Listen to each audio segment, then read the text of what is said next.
Հայաստանից հեռացել է մոտ 17,000 արցախցի։ Իրենց օրակարգում Արցախի վերադարձ չկա, արցախցիների վերադարձ չկա։ Ամենաբարձր մակարդակով խրախուսվում է արցախցիների հանդեպ ատելության խոսքը։ Մեր հասարակությունը անտարբերության շատ մեծ ախտով է տարված։ Հնարավոր է արդյոք կառուցել իրական խաղաղություն ոտնահարելով 150,000 արցախցիների իրավունքները։ Դավաճանական քայլ է իշխանությունների կողմից արցախցիների իրավունքների նկատմամբ։ Հայաստանի իշխանությունները վստահեցնում են, որ Ադրբեջանի հետ ունեն փայլուն բարեկամական հարաբերություններ։ Թշնամական վերաբերմունքի ենք առնչվում ուղղակի։ Հայաստանի իշխանությունները չեն փորձում լուծել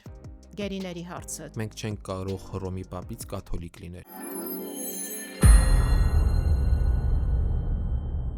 Բարև ձեզ, եթերում բաց խոսենք նախագիծը, իմ հյուրը այսօր Արցախի մարդու իրավունքների պաշտպան Գեղամ Ստեփանյանն է։ Բարև ձեզ, պարոն Ստեփանյան։ Բարև ձեզ։ Պարոն Ստեփանյան, պաշտոնական վերջին տվյալներով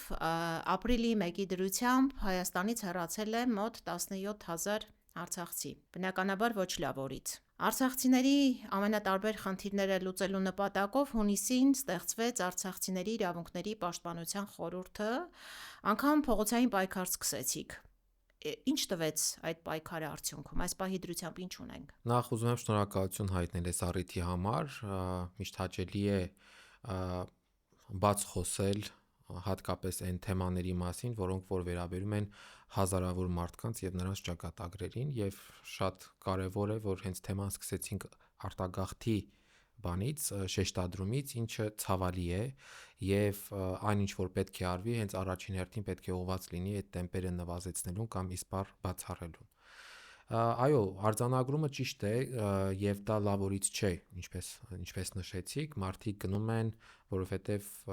ամենօրյա ռեժիմով բախվում են բազմաթիվ խոչընդոտների, բազմաթիվ մարտահրավերների եւ առաջին հերթին կապված սոցիալ-տնտեսական ինտեգրման հետ Հայաստանում, որևէ մեկը չի ուզում թողնել գոնե իր հայրենիքի այս մյուս հատվածը, բայց ստիպված է լինում եւ ես հաճախ եմ խոսում թողած գնացած մարդկանց հետ, որոնք հատկապես դեպի Ռուսաստան տեղափոխված մարդիկ վստահ են, որ նորմալ պայմանների դեպքում հետ կգան։ Ինչ վերաբերում է խորհրդին եւ խորհրդի շրջանակներում իրականացված աշխատանքների, նախ կուզենայի մի քիչ ավելի բացեինք, որ արցախցիների իրավունքների պաշտպանությունը ոչ միայն խորհրդի ձևավորումից հետո է իրականացվել, տարբեր դերակատարների կողմից, այդ թվում նաև իմ կողմից, մշտապես են բարձրացվել տարբեր հարցեր։ Երբ որ մենք հասկացանք, որ այսպես անհատապես աշխատելով, գնալով քննարկումների մասնակցելով որևէ արդյունքի չենք հասնում, այսինքն փորձեցինք համախմբել ուժերը եւ այդ նախաձեռնությունը եկավ արցախյան քաղաքասարակության կողմից, տարբեր անձանց կողմից եւ ես նույնպես հրավիրվեցի մասնակցելու որպես այդ խորհրդի անդամ եւ եթե կտեսնեք դա համընկավ այն պահին, երբ որ այլևս անհնար էր, այսինքն այլևս հասկացանք, որ մեր ձայնը տեղ չի հասնում եւ պետք է գնալ նաեւ փողոցային պայքարի։ Ցավոք սրտի այդ փողոցային պայքարը եւս իր հերթին մեծ ազդեցություն չունեցավ։ Դեռ մի քանի ամսով երկարաձգվեցին սոցիալական աջակցությունները, բայց 12 կետից կազմված պահանջագրի որևէ դրույթ իր վերջնական լուծմանը այդպես էլ չհասավ։ Այն դրույթները, որոնք որ վերաբերում էին Արցախի վերադարձի հարցը օրակարգ դարձնելուն, գերիների հարցով ավելի ակտիվ աշխատելուն, մշակութային ժառանգության պահպանության հարցերին ընդհանրապես չքննարկվեցին իշխանությունների կողմից եւ այն հարցերը, որոնք ավելի սոցիալական ուղղվածություն էին, կոսմետիկ ինչ-որ լուծումներ, բայց ըստ էության համակարգային հարցերին լուծում չտրվեց։ Եվ դա է պատճառը, որ այսօր այո մենք շարունակում ենք կանգնած մնալ նույն խնդիրների առաջ, առանց որևէ միլիմետր տեղաշարժի։ Նկատի ունեմ, ցավով պետք է արձանագրեմ, որ երեկ էլ օրինակ առիթ եմ ունեցել եղել եմ Մասիս համայնքում, հանդիպում ա եղել փոքր կազմով արցախցիների հետ եւ պարզապես մենք վերաարձանագրում ենք ամեն անգամ, որ նույն խնդիրները առկա են եւ մենք կարծես թե ինչ որ անհաղորդ բանի հետ ենք փորձում հաղորդակցվել մեր խնդիրները տեղ հասցնելու։ Ցավով արձանագրեմ եւս մեկ անգամ, որ սայլը տեղից չի շարժվում, այո։ Այսքանից հետո ինձ թվում է ցանկացած արցախցու համար մի քիչ միամիտ կլիներ ուղղակի ակնկալիքներ ունենալ այն իշխանությունից, որը Արցախը ճանաչել է Ադրբեջանի կազմում, այն իշխանությունից, որի ղեկավարը, այսինքն Արցախը հայտարարել է Ադրբեջանի կազմում եւ ոչ մի առիթ բաց չի թողնում ասելու, որ ինքը միայն Հայաստանի, այն էլ իրական Հայաստանի վարչապետն է, այն իշխանությունից, որի ազգային ժողովի ղեկավարը, այսպես ասած, մունաթ է գալիս արցախցի լրագրողուհու վրա, ասելով մնայիք կռվեիք։ Էլ չեմ ասում, որ ամենաբարձր մակարդակով խրախուսվում է արցախցիների հանդեպ ատելության խոսքը։ Այնպես որ ակնկալիք ունենալ, թե որևէ բան պիտի փոխվի այս իշխանությունից, ես օրինակ շատ մեծ միամտություն կհամարեի։ Պարոն Ստեփանյան, նախընտրական տարի է, առջևում ընտրություններ են եւ մի շարք ուժեր արդեն հայտարարել են իրենց քաղաքական հավակնությունների մասին։ Ինձ հետաքրքիր է, տեսնում եք արդյոք կան ուժեր, որոնց հետ կարող եք հույս կապել ձեր խնդիրների լուծման առումով։ Ունեք քաղաքական, այսպես ասած, համակրանքներ այս պահի դրությամբ։ Նախ սկսենք նրանից, որ այո, այս ընթացքում անընդհատ բարձրաձայնել ենք եւ բացի այսինքն ի թիվս այն բաների, որոնք որ դուք նշեցիք, մունատ գալը, չգիտեմ, ատելության խոսքը, մի շատ པարզ հանգամանք պետք է ֆիքսենք, որ սա իմ եզրակացությունն է, ամենայն դեպս, որ ամենամեծ խնդիրներից մեկը այս իշխանությունների արցախցիների հետ կապված ապրումակցման իսպառ բացակայությունն է։ Այսինքն անընդհատ խոսել, քույրեր, եղբայրներ անվանել եւ այլ, բայց դրա տակ սղացնել կամ դրա տակ հանրությանը մատուցել արցախցիների նկատմամբ ատելություն, դրա տակ ուղակի թքած ունենալ այն սոցիալական խնդիրների վրա, որոնք որ արցախցիները բարձրաձայնում են, բերում են մեզ այն եզրակահանգման եւ ես առիթ ունեցել եմ իմ հարցազրույցներում դրա մասին խոսելու, որ անձամբ ես որպես արցախցի եւ վստահ եմ հազարավոր արցախցիներ արցախցիների իրավունքների պաշտպանության տեսանկյունից այս իշխանությունների հետ որևէ հույս չեն կապում։ Սա վառ ճշմարտություն է արդեն մեզ համար դարձել եւ ես իմ իրավունքների պաշտպանելու համար պետք է պաշտպանեմ բոլոր այն քաղաքական միավորներին, որոնք որ օրակարգում ունեն Արցախին վերաբերող հարց եւ գալով ձեր հարցի երկրորդ հատվածին, այո, կան ուժեր, որոնք այս ընթացքում կան ուժեր, որոնք որ հիմնական շեշտադրումը անում են սոցիալ-տնտեսական հարցերի վրա, այսինքն չխոսելով օրինակ վերադարձի իրավունքի մասին, կան ուժեր, օրինակ նաև նոր ձևավորվող նախաձեռնություններ, այդ թվում նաև միասնության թևեր, որոնք հստակ իրենց նախաձեռնության մեկնարկին տեսանք արձանագրումը այդ բանին, որ Արցախի ժողովուրդը ունի վերադարձի իրավունք եւ այդ վերադարձի իրավունքի իրացումը կամ դրա ուղղությամբ աշխատանքների միջազգային հարթակում պետք է իրականացվեն։ Գիտեք, շատ հաճախ մեզ հակադարձում են ասելով, որ դա կարող է վտանգ բերել Հայաստանի համար, իսկ մենք ունենք որոշակի, այսպես ասած, դեղատոմս եւ կարծում եմ հետեւյալ, եթե դա կարող է ինչ-որ վտանգներ ստեղծել Հայաստանի համար, առնվազն Հայաստանը չպետք է միջազգային հարթակում ընդդիմանա այն ջանքերին, որոնք մենք արցախցիներս Սփյուռքի հետ միասին փորձում ենք առաջ մղել։ Իսկ այսօրվա Հայաստանի իշխանությունը անգամ դա է չեզոքացնում։ Օրինակ նույն ԵԱԿ Մինսկի խմբի լուծարման մասով, երբ որ նամակը ներկայացվեց, Սփյուռքյա մեր հայրենակիցների հետ մենք տարբեր երկրների ուղղությամբ փորձեցինք աշխատանք տանել, որ վետո կիրառվի այդ երկրների կողմից։ Բայց ամենացավալին է, որ այդ process-ը խոչընդոտվում էր Հայաստանի դեսպանությունների կողմից։ Ինչ է իմ ասած, առնվազն Հայաստանը չպետք է խոչընդոտ հանդիսանա, որ մենք մեր վերադարձի իրավունքը փորձենք միջազգային հարթակներում քննարկվող ամենաբարձր մակարդակով քննարկող հարց դարձնել։ Արցախցիներին վերաբերող Արցախցիների իրավունքների վերաբերող հարցերում այո կան քաղաքական ուժեր եւ ես վստահ եմ եւ կարծում եմ որ դա շատ բնական է որ արցախցիները իրենց հույսերը կապելու են այսօր ընդդիմադիր դաշտում հանդես եկող այդ ուժերի հետ, որովհետեւ ինչ է ընդհանրապես քաղաքականություն ուժը գալիս է, առաջարկում է իր տեսլականը, ծրագիրը, մարդը եթե հավանում է, գնում է եւ հոգուտ այդ ուժին քվեարկում է։ Եթե ամենաբարձր մակարդակով գործող իշխանությունը հայտարարում է, որ իրենց օրակարգում Արցախ չկա,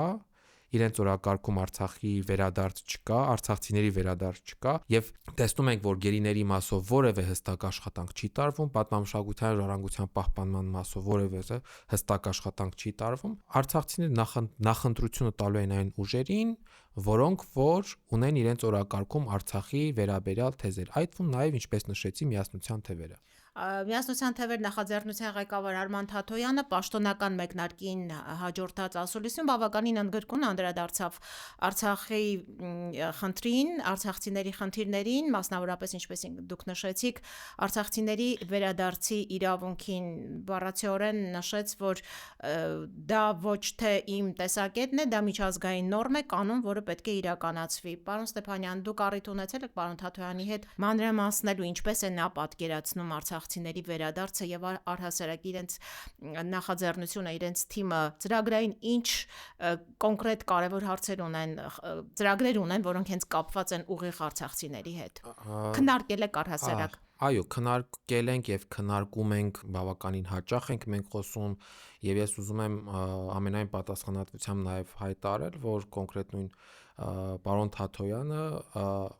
այնպես չի, որ քաղաքական հայտ ներկայացնելուց հետո սկսեց խոսել արցախցիների, թող որևէ մեկի մոտ այդ թյուրիմացությունը կամ այդպիսի ընկալում չլինի, հակառակը երևի թե այն մարդկանցից է, ով եւ միբ եղած ժամանակ եւ դրանից հետո արդեն որպես իրավապաշտպան գործունեություն ծավալող մարդ միշտ է խոսել է արցախցիների իրավունքների մասին եւ դրա վկայությունը բոլոր այն զեկույցներն են, բոլոր այն հարցազրույցներն են, որոնք որ հասանելի են լայն հանրությանը, կարող են նայել, տեսնել եւ ես կարծում եմ, որ իր այս հավատարիմ գործունեության արդյունքում ես վստահ եմ, որ բավականին մեծ թվով արցախցիների վստահությունը եւ հարգանքն է վայելում։ Այո, քննարկումներ ունեցել ենք շեշտադրումների հետ համաձայն եմ, որ անժխտելի է Արցախի ժողովրդի վերադարձի իրավունքը։ Կան բազմաթիվ հակադարձումներ, որ դա անիրատեսական է եւ այլ, եւ ես դրան ընդհանրապես ի պատասխան ասում եմ, որ այնինչ անիրատեսական է այս պահին թվում չի նշանակում, որ պետք է թողնել, մոռանալ, այլ հակառակը պետք է աշխատանք տանել մի օր դա իրատեսական դարձնելու եւ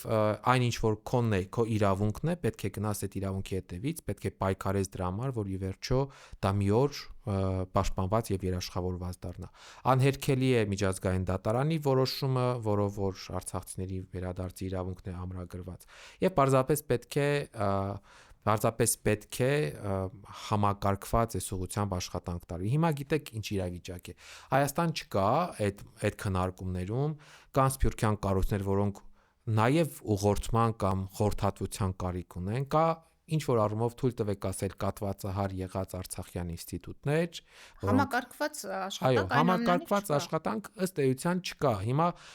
չկա, որովհետև օղակը, հիմնական օղակը այդ երամիասնության, հա, Հայաստան-Արցախ Սփյուռք այդ համակարգող օղակը ինքը առաջնորդվում է ձեր նշած իրական Հայաստանի կոնցեպտում, որտեղ Արցախ չկա, որտեղ Սփյուռքը ինչպես ժամանակին իրենք էին բնութագրում, չգործող մեխանիզմի ավելորդ դետալ է։ Եթե չեմ սխալվում, այսպիսի բնորոշում էին տվել։ Եվ պետք է մեխանիզմը վերականգնել, եթե այդ մեխանիզմը սկսեց նորմալ աշխատել, կարող է Հայաստանի իշխանությունները չխոսեն արցախցիների անունից, կարող են տարբեր հարթակներ ապահովել կամ հնարավորության դեպքում ակտիվորեն այս ուղղությամբ աշխատել, դաշտ տալով Արցախի ներկայացուցիչներին, շարունակել առաջ մղել Արցախի ժողովրդի իրավունքների, այդ թվում նաև վերադարձի հարցը։ Այո, եթե ամփոփեմ այս հարցը, քննարկումներ պարոն Թաթոյանի հետ կան, միշտ են եղել եւ շարունակվելու են, այսինքն ես եւ մենք արցախցիները ոչ միայն ես, երբևէ նրա հետ շփվելու, հաղորդակցվելու եւ մեր մտքերը փոխանցելու խնդիր երբևէ չենք ունեցել։ Իդեպ պարոն Թաթոյանի հետ հարցազրույցի ժամանակ նա նշեց, որ քաղաքականություն մտնելու իր որոշման վրա բնականաբար ինչ որ չափով ազդել է նաեւ Հայաստանի որոշումը միջազգային ատյաներից Ադրբեջանի դեմ հայցերը յետ կանչելու վերաբերյալ, որովհետև որպես իրավապաշտպան մի տեսակ արտաքին աշխարհում անիմաստ է դառնում,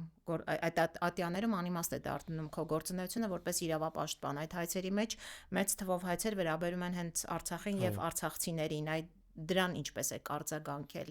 ինչ է կորցնում այստեղ, ինչ վտանգ է պարունակում դա Արցախի խնդրի եւ արցախցիների իրավունքների ենթատեքստում։ Գիտեք, դա մի խայտարակ որոշում է եւ դա խայտարակ գործողություն կարող է լինել, որը մենք իրավապաշտպաններով առիթ ունեցել ենք գնահատական տալու մեր համատեղ հայտարարությամբ եւ ասելու, որ դա անդառնալի վնաս է հասցնելու հենց առաջին հերթին նաև Հայաստանի Հանրապետությանը որպես միջազգային իրավունքի սուբյեկտի, որովհետև դառնալու է այնպես, որ երկիրը ուղղակի սակարկում է կամ անտեսում է 100,000-ավոր անձանց իրավունքները քաղաքական նպատակներով։ Սա նաև հեղինակային, իմիջի խորտակվող իմիջի բանա լինելու Հայաստանի Հանրապետության համար, մեր հայտարարության մեջ դրա արձանագրել ենք։ Ինչ վերաբերում է դրա ազդեցությունը արցախցիներին, այո, ես կարող եմ ասել եւ նաև առիթ ունեցել եմ ասելու, որ սա ըստ էության, եթե չոր նայենք, դավաճանական քայլ է իշխանությունների կողմից արցախցիների իրավունքների նկատմամբ։ Սա այլ բնութագրում չես կարծի, այսինքն եթե մարդիկ քեզ վստահել են, եթե դու այդ մարդկանց անունից եղել ես նրանց ներկայացուցիչը միջազգային հարթակում, շահերի պաշտպան, այո, շահերի պաշտպանը, լավ, քաղաքական բանակցություններից դուրս ես եկել, այդպես ես որոշել, բայց իրավական հարթակից եւս նրանց իրավունքների պաշտպանության այդ վերջին միջոցից հրաժարվելը ինչպես բնութագրենք, լավ, ինչ անուն տանք դրան։ Դրա համար ուրիշ տարբերակ չկա, քան այսինքն այդ նույն բնութագրությունը տալ, որ սա իրապես դավաճանական քայլ է, թքած ունենալ 100,000-ավոր մարդկանց իրավունքների վրա եւ գնալ, չգիտեմ, ինչ որ այլ ճանապարհով տեղի տալով ադրբեջանական պահանջներին։ Եթե Ադրբեջանը վստահ չլիներ, որ այս ամեն ինչը ի վերջո իր դեմ իրեն պատասխանատվության ենթարկելու արդյունավետ գործիք է, ինքը չէր պահանջի դա։ Ադրբեջանը գիտի, որ դա այն գործիքն է, որ իր վզին կախված է մնալու։ Դրա համար էլ անընդհատ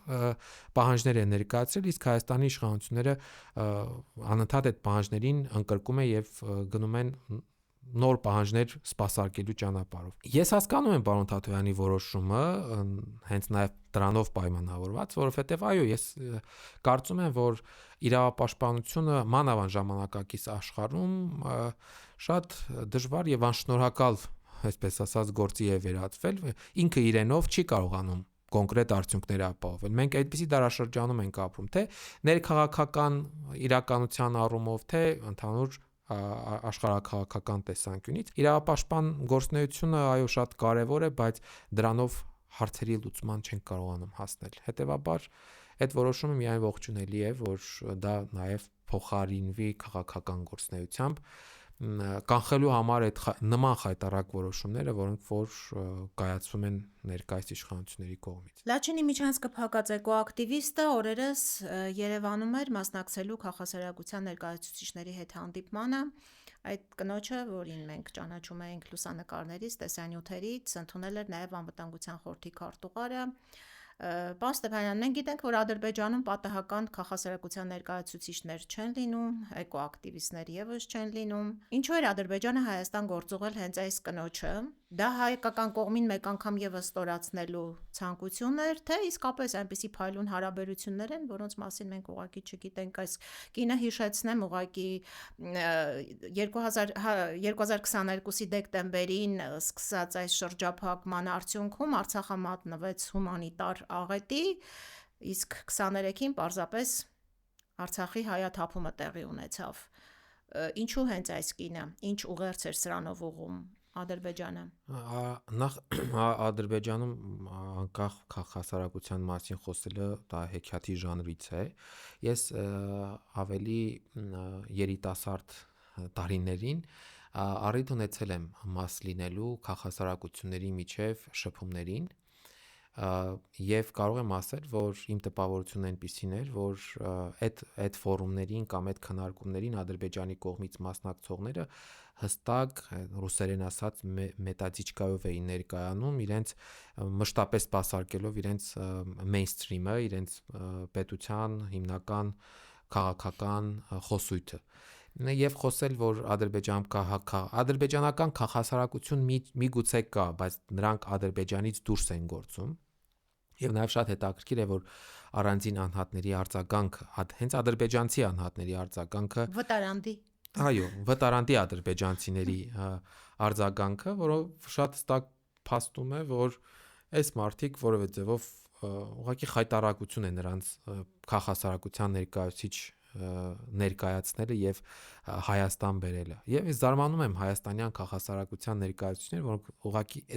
այդքան իմանալով նստել եւ նրանց հետ ինչ որ բաներ են քննարկել։ Իրենց որոշումն է, բան չունեմ ասելու, բայց երբ որ տեղ է գալիս, իրենք շատ մեծ խոսում են, բայց երբ նման գնում են նստում են, այսպես ասած, Ալիևյան ռեժիմի սպասարկուների հետ եւ նրանց հետ ինչ որ փորձագիտական հարցեր են քննարկում։ Ես իմ խոսքում ասեցի, որ ամենամեծ խնդիրներից մեկը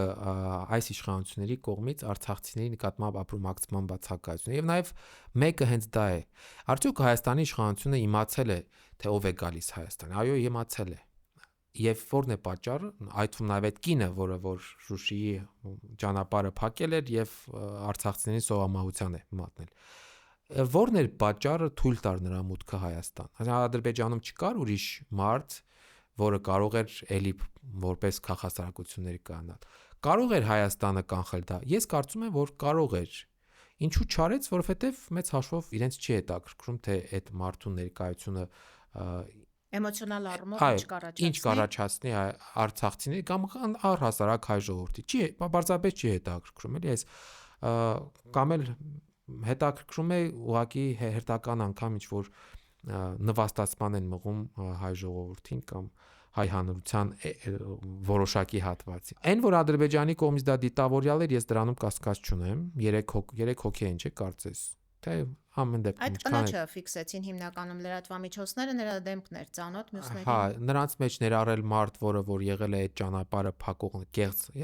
էկոակտիվիստներից, հստակ պլանավորված քայլ էր եւ շատ ագրեսիվ տրամադրված։ Այո, հստակ պլանավորված էր, հստակ բան ուներ։ Թե ինչու Հայաստանի իշխանությունները այդ ամեն ինչը իմանալով չեն կանխել, դա էլ արդեն թող իրենց խղճի վրա մնա էլի։ Հայաստանի իշխանությունները վստահեցնում են, որ Ադրբեջանի հետ ունեն փայլուն բարեկամական հարաբերություններ, մինչդեռ Արցախի կարող է իրենք ունենան, կարող է իրենք իշխանություններ ունենան, բայց Հայաստանի ժողովուրդը փայլուն բարեկամական հարաբերություններ չունի։ Դե մենք ակնկալում ենք, որ որպես հպարտ հարկատուներ մի քիչ էլ մենք օգտվենք այդ իրենց այդ փայլուն հարաբերություններից եւ դրանից օգտվի հատկապես Բաքվում գտնվող Արցախի ռազմաքաղաքական ղեկավարությունը եւ մեր բոլոր գերիները։ Պարոն Ստեփանյան, իսկապես ամեն առիթով հայտարարում են, որ ունեն լավ հարաբերություններ, բանակցում են, անգամ Ադրբեջանի ինքնաթիռը վայրեջ կատարեց Զվարթնոց օդանավակայանում, երկու երկրների ազգային ժողովի ղեկավարները հանդիպեցին, Ցորեն է գալիս, այո, Ադրբեջանով ազգային ժողովի նախագահները հանդիպեցին Ժնևում, Ալիևը խոսում է արդեն Զանգեզուրի միջանցքի բացելու ժամկետների մասին, չնայած Փաշինյանը փորձում է համոզել, որ իրենք այնուամենայնիվ այլ ձևակերպման շուրջ էին պայմանավորվել, ինչևէ, ասում են, որ լավ հարաբերություններ ունեն։ Մեր նոր բարեկամների հետ, այսպես ասած, ինչու Հայաստանի իշխանությունները չեն փորձում լուծել գերիների հարցը, չեն ուզում, թե չեն կարողանում, իսկապես շատ հետաքրքիր է։ Իսկ եթե ասենք այդ երկուսի որոշակի համադրումն է կատարվում, տեսեք, ես եւ նրա ինչ որ տարեր տեսնում եմ եւ չեն ուզումի եւ չեն կարողանումի, այսպես ասած։ Այնպես չի, որ մեծ ցանկության դեպքում շատ մեծ արդյունքի կարող են հասնել, որովհետեւ եկեք օբյեկտիվ խոսենք, որ Ադրբեջանի ղեկավարությունը առնվազն միջև այս կեղծ դատավարությունների ավարտը գերիների վերադարձի մասով կամ պատանների վերադարձի մասով հստակ որևէ գործողություն չի անելու։ Բայց ես նաև տեսնում եմ չեն ուզումի տարեր, այսինքն ես չեմ կարող ասել, դե լավ, այս այդ մեծ ջանքեր են ներդնում, բայց դե չի ստացվում, էլի չի ստացվում։ Ես չեմ կարող այդպիսի պնդում անել, ես տեսնում եմ նաև չեն ուզումի տարեր։ Ինչի համար եմ տեսնում, որովհետև առնվազն կան գործիքներ, որ միջազգային իրավունքն է տալիս պետություններին, որոնք պետք է կիրառվեին եւ մեկ օրինակներից մեկը, որը ամեն տեղ նշում ենք, այն է, որ օրինակ, գիտեք, որ մենք Շվեյցարիային դիմել էինք, որ գոնե հյուպատոսական հասանելիություն ապահովենք մեր անձանց, այնտեղ ապօրինի պահվող անձանց առողջության, նրանց պահման պայմանների վերաբերյալ տեղեկություն ստանալու։ Եվ պատասխանը եղել է այն, որ այդ անձինք պետք է Հայաստանը որպես պետություն դիմի։ Ինչու չի դիմում Հայաստանը, չունենք այդ հարցի պատասխանը։ Այսինքն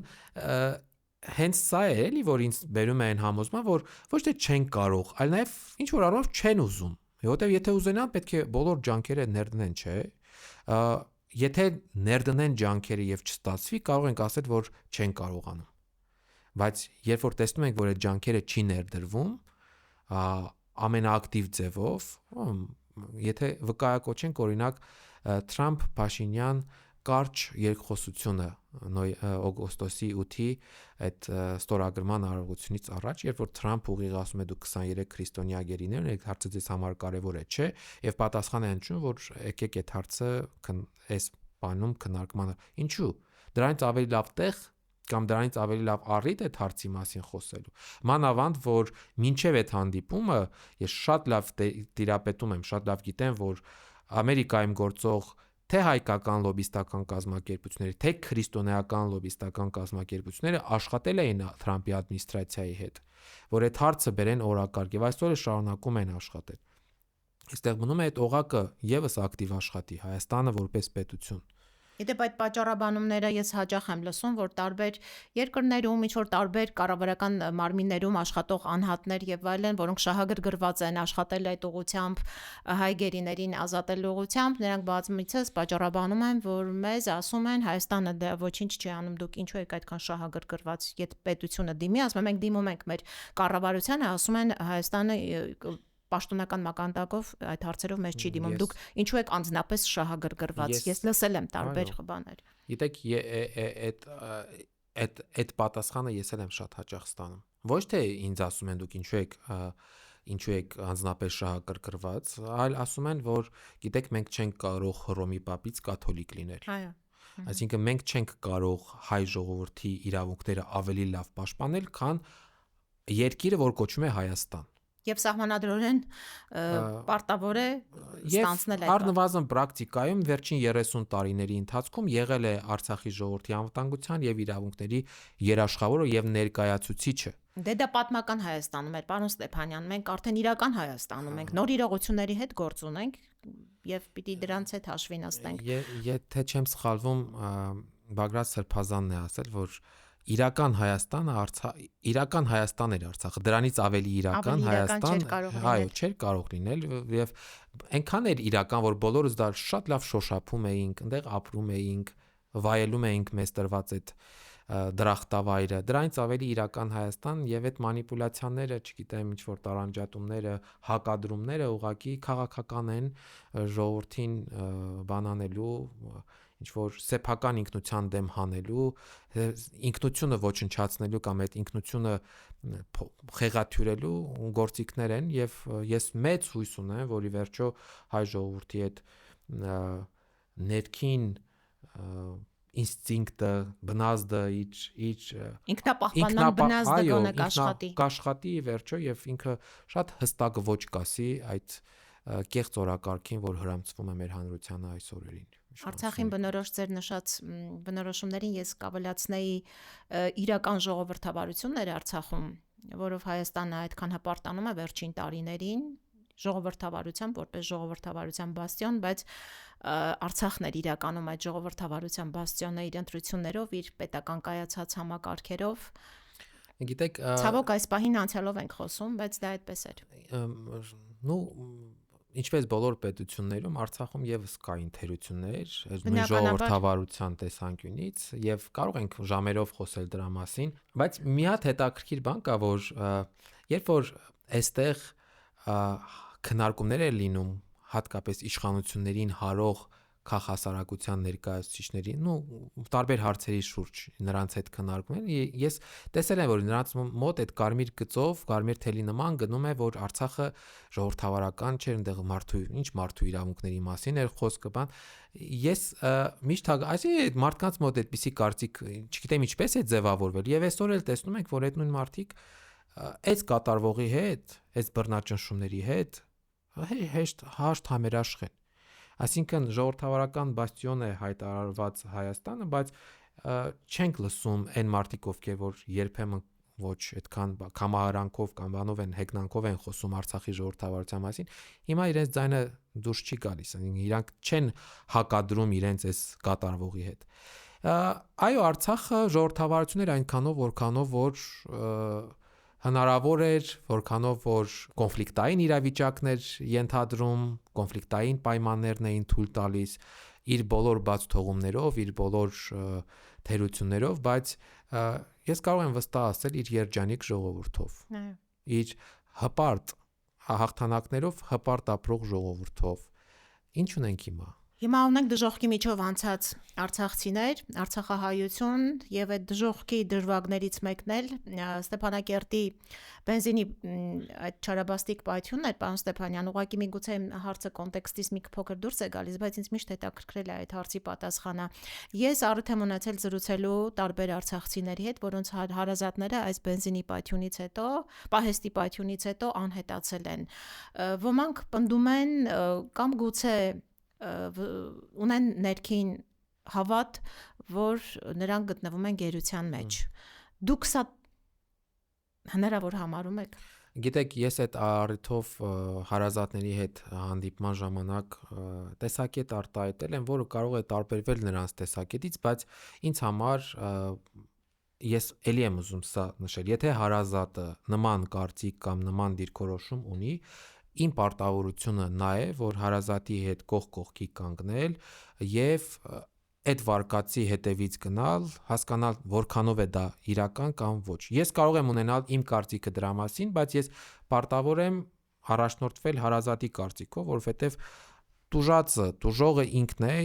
իմ գործը նրան սատար լինելն է։ Ես չեմ կարող հստակ ձեր հարցին պատասխանել։ Ես չեմ կարող հստակ ժխտել այդ վարկածը եւ չեմ էլ կարող հստակ հաստատել, թեև ունենալով իմ համոզմունքը, բայց չբարձրաձայնելով դա։ Ինչ ենք արել այս ուղղությամբ։ Ես ցավում եմ, որ մենք անընդհատ պտտվում ենք նույն բանի շուրջ, եւ դատախազություն, եւ քննչական կոմիտե, եւ նաեւ քաղաքական իշխանությունների ղեկավարությանը անընդհատ տարբեր նամակներ է ուղարկվել այդ անձանց անունից։ Հայտվում նաեւ այդ նամակների պատրաստմանը ես անձամբ եմ մասնակցել։ Խնդրագրեր Հայաստանում հավատարմագրված դեսպանատներին թույլ տալ կամ հնարավորություն ստեղծել նոր որոնողական աշխատանքներ իրականացնել տեղանքում։ Լավ, այդ մարդիկ որտեղ են, ասենք հնարավոր է այնպես լինի, որ ընդհանրապես հետք մնացած չլինի։ Դա գիտականորեն անհնար է, չէ՞, այտենց բան։ Այսինքն, եթե անգամ բան կա մոխրացման, այսպես ասած, հնարավորություն կա, ապա գոնե որոշակի հետքեր մնացած պետք է լինեն։ Դրա համար այդ հարցերին պատասխանելու համար հնարավորություն պետք է ստեղծվի նոր որոնողական աշխատանքներ իրականացնել։ Ադրբեջանի իշխանությունների հետ այս մասով բանակցություններ վարել եւ ի վերջո ներգրավել նաեւ հումանիտար կազմակերպությունների միջազգային տարբեր դերակատարներին։ Ոչ նա է արվում եւ մարդիկ շարունակում են ապրել այդ անորոշության մեջ։ Ամենավատը հենց սա է։ Միջազգային կազմակերպությունների հանդիպումներ ունեցել են, երբեմն ունենում են հարազատների հետ, հիմնական պատասխանելով դե մենք հարցը կբարձրաձայնենք, բայց մենք չենք կարողանում։ Դրա համար ամենացանկալի տարբերակը թող քանի որ հիմա էլ ինչպես նշում եք բարեկամական հարաբերություններ ունի Հայաստանի իշխանությունները, այս հարցը եւս վերադարձնեն օրակարգ, իրենց բարեկամական քննարկումների ժամանակ քննարկման առարկա դարձնեն։ Իմ միջալոց այս թեմայով Նիկոլ Փաշինյանին էր նամակ ուղարկվել, դատախազություններ է նամակ ուղարկվել, ԱԱԾ-ին է նամակ ուղարկվել, առաջընթաց ցավոք շրտի չկա։ Իրենց անհետ կորած հարազատների վերաբերյալ տեղեկություն ստանալու համար անհետ կորածների ծնողները 44-օրյա պատերազմից հետո 5 տարի շարունակ այդ նույն դռները թակում են, երբեմն նյարդայնանում են, երբեմն գուցե ինչ-որ գործողություններ են տեղի ունենում, որի արդյունքում նրանք ուղղակի հայտնվում են անազատության մեջ։ Վկան օրինակը Արսեն Ղուկասյանի օրինակը, այնպես որ այս առումով երևի լավատեսական չեն կարող լինել սցենարները, պատասխանը կարելի է պատկերացնել։ Ես վերջերս մասնակցել եմ անհետ կորածների հարազատների կազմակերպած միջոցառմանը եւ այնինչ մի հատ ելույթ կար, այնտեղ չեմ հիշում տիկնոջ անունը, ներողություն եմ խնդրում դրա համար, բայց շատ հստակ այդ ելույթում ասենց բնութագրվել է իրենց ապրումները եւ այդ ամեն ինչը, այդ անտարբերությունը, որ դռնեդուռ են գնում, փորձում բարձրաձայնել, բայց դա մնում է ընդհանրապես այդ ցավը մնում է պարփակված իրենց մեջ։ Եվ մի քանի անհատների կամ հասարակության շատ փոքր, դա էլ է խնդիր։ Դա էլ է շատ մեծ խնդիր։ Մեր հասարակությունը անտարբերության շատ մեծ ախտով է տարված։ անտարբեր է անհետ կորածների հարազատների նկատմամբ, անտարբեր է Բաքվի բանտում գտնվողների, անտարբեր է Երևանի բանտերում գտնվող քաղբանտարկյալների ճակատագրերի նկատմամբ։ Այս անտարբերությունը պետքա թոթափվի, միգուցե դրանից հետո ինչ որ արդյունքի կարող ենք հասնել։ Պարոն Ստեփանյան, ոտնահարված են արցախցիների բոլոր տեսակի իրավունքները, հնարավոր եւ անհնար, այդ թվում նաեւ գույքային իրավունքները։ Դուք Ադրբեջանի բռնազավթված Արցախի բռնազավթված տարածքներում ադրբեջանցիների կողմից քանդված յուրացված բնակարանների տների վերաբերյալ տվյալների հավաքագրում եք իրականացնում հետագայում համապատասխան ատյաներում գործընթաց սկսելու նպատակով, ինչ փուլում է։ Սկզբից միայն քանդված յուրացված գույքի մասով էր, հետո արդեն մի քիչ ընդլայնեցինք, նաև ոչ միայն դա, այլ նաև այն գույքի մասով է, որը որ ուղղակի թողնվել է այնտեղ եւ դատարան պետք է տանել, պահանջել ոչ թե փոխհատուցում գույքի դիմաց, այլ փոխհատուցում այդ գույքից օգտվելու անհնարինության դիմաց է։ Սա էլ եմ ուզում հստակ ֆիքսենք։ Մենք ոչ թե ասում ենք մեծ դատարանից պահանջում ենք, Ադրբեջանից պահանջում ենք, որ ինքը այդ գույքի փոխհատուցումը տա, այլ այն բանի փոխհատուցումը, որ մենք չենք կարողանում օգտվել այդ գույքը, այսպես թե այնպես շարունակում է մերը մնալ, բայց քանի որ մենք չենք կարողանում օգտվել, այդ դրա փոխհատուցումն է պահանջվում։ Ինքը բավականին երկարաժամկետ իրականացվող բան է, ծրագիր է իրենից ենթադրում ու բավականին մեծ ռեսուրսներ, թե մարդկային, թե նաև ֆինանսական։ Ցավով պետք է արձանագրեմ, որ շատ հաճախ հնարավոր չի լինում համապատասխան ֆինանսական ռեսուրսները ներգրավել, կամավորական ուսանողական խմբեր ունենք, որոնք որ աշխատում են այդ գործերի վրա, 1000-ից ավելի գործեր կան հավաքագրված, եթե չեմ սխալվում, շուրջ 600-700 գործ արդեն իսկ պատրաստված է եւ դա մի մաս ուղարկված է դատարան, մի մաս առաջիկա ամսվա ընթացքում է ուղարկվելու, առաջիկայում է ուղարկվելու, բայց սա համատարած պետք է մանավանդ այն ֆոնին, որ Հայաստանը պատրաստվում է հրաժարվել հայցերից, այդ պարագայում անհատական գանգատներ տանելու անհրաժեշտությունը ավելի է ընդգծվում։ Հետևաբար բոլոր այն մարդիկ, ովքեր որ շահագրգռված են կամ ունեն հետաքրքրություն այս հարցում իրենց ներգրավվածությունը ցուցաբերելու, լինեն դրան տարբեր իրավապաշտպան կազմակերպություններ, լինեն անհատներ, որոնք պատրաստ են ներդրում անել այդ գործի մեջ, կարծում եմ պետք է շտապեն, պետք է հնարավորինս աջակցել, որպեսզի Արցախում գրանցված, չգիտեմ, 50,000 թե 60,000 գույք է եղել, այդ բոլոր գույքերի մասով եվրոպական դատարանում հազարավոր այդպիսի դիմումներ կնան։ Քանի դեռ այդ հնարավորությունը կա, որովհետև Հայաստանի կողմից հայցերը հետ կանչվելու պարագայում մենք հայտնվելու ենք շատ ծանր իրավիճակում։ Այս գիտակցումով է, որ մենք իմիջիայից դա նախաձեռնվել է հայաստանյան մի քանի իրավապաշտպանների մասնակցությամբ, Արցախ միությունը կա, այդտեղ Սիրանուշ Սահակյանն է իր աջակցությունը ցուցաբերել, այսօր շարունակում է Արա Ղազարյանը, Իգոր Միրզախանյան, միջազգային իրավունքի մասնագետ պարոն Թաթոյանի մասնակցությունը կա, համախմբվել է, այսպես ասած, ինչ որ առումով իրավապաշտպան համայնքը, որպեսզի կարողանա ինչ որ չափով կոմպենսացնել այն բացը, որը մեզ սպասում է հայցերի հնարավոր հետկանչման դեպքում։ Այսպես, այո, կա առաջընթաց, կարծում եմ, որ ուժերի համադրումով պետք է այդ process-ը շարունակվի։ Արցախում թողեցինք հարյուրավոր վանքեր, եկեղեցիներ, բայց բարեբախտաբար Արցախի թեմը չլուծարվեց, շարունակում է գործել Հայաստանում։ Արցախցիներին միավորող հավանաբար երևի կարևորագույն կենտրոնն այսօր ինչ առաքելություն է իրականացնում Արցախի թեման եւ որքանով է կարևոր արցախահայերի համար այս թեման։ Արցախի թեմին անդրադառնալուց առաջ կուզենայի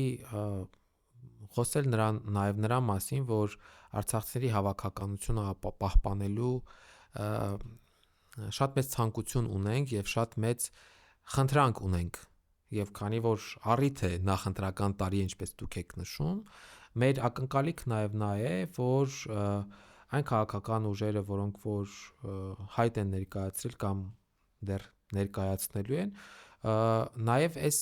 բան ունենան, որ արցախցիների ակնկալիք նաև դա է, որ հնարավորություն լինի հավաքական ապրելու։ Այսօրվա գործող բնակարանային ապահովման պետական աջակցության ծրագիրը չի խթանում,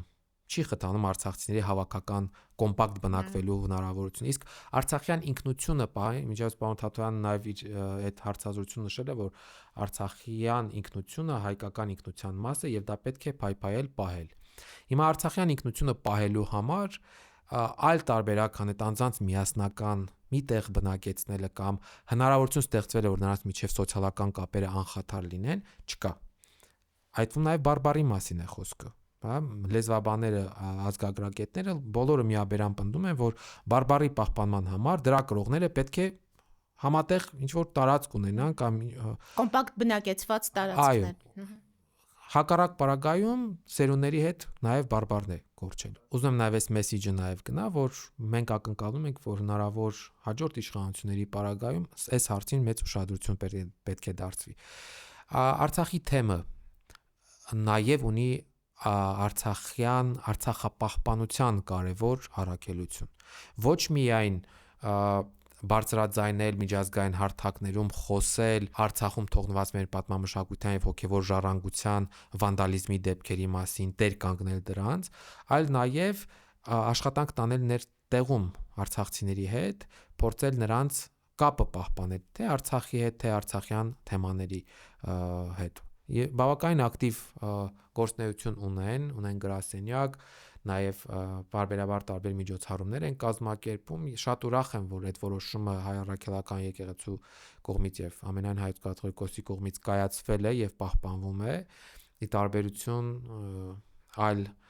բաների, օրինակ ինստիտուտների պահպանման դեպքում մենք թշնամական վերաբերմունքի ենք առնչվում ուղղակի Հայաստանի իշխանությունների։ Ես թաքցնելու ոչինչ չկա, ասենք շենքը վերցնելու նախաձեռնություն դատախազության կողմից դրա վառ ապացույցն է։ Շատ չխորանանք այդ հարցի մեջ, բայց ամեն դեպքում ի տարբերություն քաղաքական ինստիտուտների կամ պետական ինստիտուտների գոնե Արցախի թեմը պահպանությունը ապահովել հնարավոր եղավ։ Ես կուզենայի ամենայն անկեղծությամբ, որ բարբերաբար պատարակներ մատուցվեն նաև Արցախի թեմի հոգևոր սպասավորների կողմից, այդ թվում նաև մեր սրբազանի կողմից, առավել ակտիվ նաև այդ հոգևոր կյանքի վերականգնումը։ Չգիտեմ իրենց մեջ ինչպես է դա որոշում, կարծես թե տարբեր թեմերի եկեղեցիների թույլտվությունն է պետք է եկեղեցիներում նման պատարակներ մատուցել։ Առնվազն մի քանի անգամ ես գիտեմ, որ օրինակ Սուրբ Գայանե վանքում մեջ միացնի, նաև մեր սրբազանն է, Արցախի թեմի առաջնորդն է պատարակներ մատուցել, ցանկալի ու բավական մեծ թվով արցախցիներ են մասնակցել իմիջիայից, հազարավոր արցախցիներ են մասնակցել։ Ցանկալի կլինի միգուցե փորձեմ ինչ-որ նաև փոքր գաղափար տալ, եթե հայաստանյան տարբեր որևէ թեմի եկեղեցիներից մեկը սիմվոլիկ կերպով հատկացվեր Արցախի թեմին, սա կարծում եմ շատ ճիշտ որոշում կլինի եւ մեր հոգեվոր սպասավորները կարող են իրենց հոգեվոր ծառայությունը այնտեղ իրականացնել, մենք էլ կունենանք հնարավորություն պատարակներին, պսակադրություններին, հոգեհանգիստներին մեր բոլոր արարողությունները այդ եկեղեցում իրականացնել։ Ես մեծ թվով արցախցիների հանդիպում եմ Եռաբլուրի Սուրբ Վարդանանց եկեղեցում, որտեղ Տեր Հովհաննեսն է, Դադիվանքի հոգևոր հովիվ նախկին Տեր Հովհաննեսն է պատարակներ մատուցում։ Ես էլ բազմաթիվ արցախցիներ գիտեմ, որ կապվում են ուղղակի ճշտելու համար, թե մեր քահանաները որտեղ են ծառայությունը շարունակում, որպեսզի գնան հենց այդ եկեղեցիներում պսակադրվեն կամ մկրտության արարողություն անեն։ Այսինքն կապը մեր հոգևոր սպասավորների եւ մեր ժողովրդի միջև հիմա պահպանվում է եւ ցանկալի կլինի, որ դա մի քիչ ավելի ինչ-որ կառուցվածքային տեսք ստանա։ Պարոն Ստեփանյանին վերջին հարցը։ Խաղաղությունից խոսելը մեր օրերում նորաձև է, նորաձևությունից ետ չմնանք։ Հնարավոր է արդյոք կառուցել իրական խաղաղություն ոտնահարելով 150,000 արցախցիների իրավունքները։ Ես համոզմունք ունեմ, որ դա հնարավոր չէ։ Ես համոզմունք ունեմ, որ անարդարացի խաղաղություն չի լինում եւ անարդարացի խաղաղությունը երկարատև չի լինում։ Դա ուղղակի խնդիրները հողով ծածկելու եւ աչք փակելու ռազմավարություն է կամ մարտավարություն է, չգիտեմ, բայց պատմությունը մեզ ցույց է տվել, նախորդ դարի պատմությունը ցույց է տվել, որ անարդար խաղաղությունները միշտ էլ ի վերջո վերածվում են նոր ավելի ողբերգական հակամարտությունների։ Հատկապես, գիտեք, երկրորդ համաշխարհային պատերազմից հետո, երբ որ միջազգային իրավունքը ինստիտուցիոնալ ավելի հարստացավ, դարձավ ավելի եւ դրա հիմքում դրվեց մարդու իրավունքներ, օրինակ ՄԱԿ-ի հռչակագիրը ամբողջությամբ հիմնված է մարդու իրավունքների կարևոր գաղափարի վրա։ Այսինքն դրանից ելնում ենք, որ աշխարհը մարդու եւ նրա իրավունքների մասին է, ոչ թե չգիտեմ, տարբեր քաղաքական շահերի կամ տնտեսական շահերի մասին։ Սա տեսական, հա, բայց իրականությունը այլ ենք տեսնում, բայց մի օր այդ իրականությունը փոխվելու է։